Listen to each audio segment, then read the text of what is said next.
Nasubukan mo na bang magluto ng tortang talong na may giniling? Kung hindi ba, para sa'yo ang video ito. Dahil dito ay magluluto tayo ng tortang talong na may giniling. Simulan natin ating pagluluto. Mayroon tayo ditong binalatang talong. Ang gagawin lang natin dito ay papakuluan lang natin to. Naglalagay na nga ako dito ng tubig.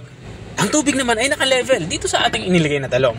Papakuluin natin ito ng mga 5 minutes. Makalipas ng 5 minuto ay binuksan ko ito. Dito naman sa parte nito ay babaliktarin lang natin ito. Para yung kabilang side naman, yung maluto. Matapos ko nga itong mabaliktad, ay tatakpan ko ulit ito.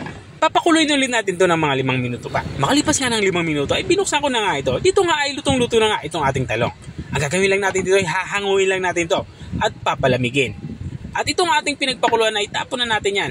Hindi na natin kailangan yan. Sa parehong kawali ay pinainit ko nga ito. At na uminit na, naglagay na ako dito ng konting mantika. At na uminit na yung mantika, magsimula na tayo mag-isa. Unang inilalagay ko itong ating bawang.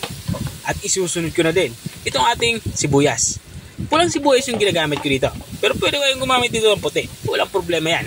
At kapag nalanda na ng bahagya, yung ating bawang at sibuyas, ilalagay na din natin itong ating kamatis. Hiniwa ko lang ito ng maliliit tsaka parang pa-cubes. At naglalagay na din ako dito ng red bell pepper para mas maging mabango ang ating lulutuing ulam.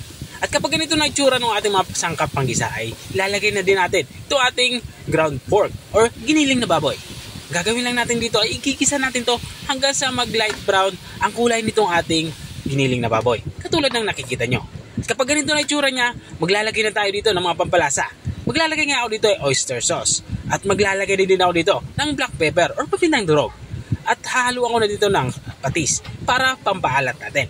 Pero kung wala kayong patis, okay lang naman asin. Walang problema yan. At para sa pampalinamnam natin, maglalagay ako dito ng Ajinomoto. Sa mga hindi gumagamit ng bitchin, ay pwede kayong gumamit dito ng magic sarap. Okay lang naman yan. Matapos nga natin malagyan to ng mga pampalasa, itatakpan natin to. Lulutuin natin to ng mga 10 minuto. Mabilis lang naman kasi maluto to dahil giniling. At makalipas nga ng 10 minuto ay binuksan ko na nga ito. Kung nakikita nyo ay naiga na nga yung sabaw, kaya lutong-luto na to. Gagawin ko lang ay hanguin ko lang ito. Kumuha na nga ako dito ng malinis na lagayan, saka ko nilipat itong ating giniling na baboy. Matapos ko itong malilipat ay papalamigin lang natin ito. At dito nga sa part ito ay napalamig na natin itong ating giniling na baboy. Gagawin natin dito, ilalagyan na natin ito ng itlog. 4 na pirasong itlog nga ang aking inilalagay dito para siguradong hindi maghiwa-hiwalay itong ating giniling. At kung nanonood ka pa rin hanggang dito sa parte ng aking video, ibig sabihin ay interesado ka sa aking niluluto. Pwede mo naman i-comment kung taga saan ka para alam ko kung hanggang saan umabot ang aking video. Balik tayo dito sa ating nilulutong ulam. Dito nga sa part ito ay napalamig na natin itong ating nilagang talong kanina. Ang gagawin naman natin dito ay itatoppings natin itong ating giniling na may itlog. Katulad ng aking ginagawa. Ang paglalagay ng toppings ay depende sa inyo kung gaano kadami. Kung gusto niyo mas mangibabaw yung giniling, ay damihan nyo na yung toppings. At natapos nga tayo sa pagtatoppings, dito naman nga tayo pagluluto. Naglagay na nga ako dito ng mantika. At pinainit ko to. At nang uminit na yung mantika, inilagay ko na itong ating natoppings na talong. Ang gagawin natin dito ay piprituhin lang natin to hanggang sa mabuo ito. Kapag naluto na yung kabilang side, ay baliktarin lang natin ito. Mabilis lang ito maluto. Mga 5 minuto lang kada side. At kapag ganito na itsura niya, ay pwede na natin itong hanguin. At dito nga sa part ito ay inihahango ko na nga ito. At dito nga ay lutong-luto na nga yung ating ulam pananghalian.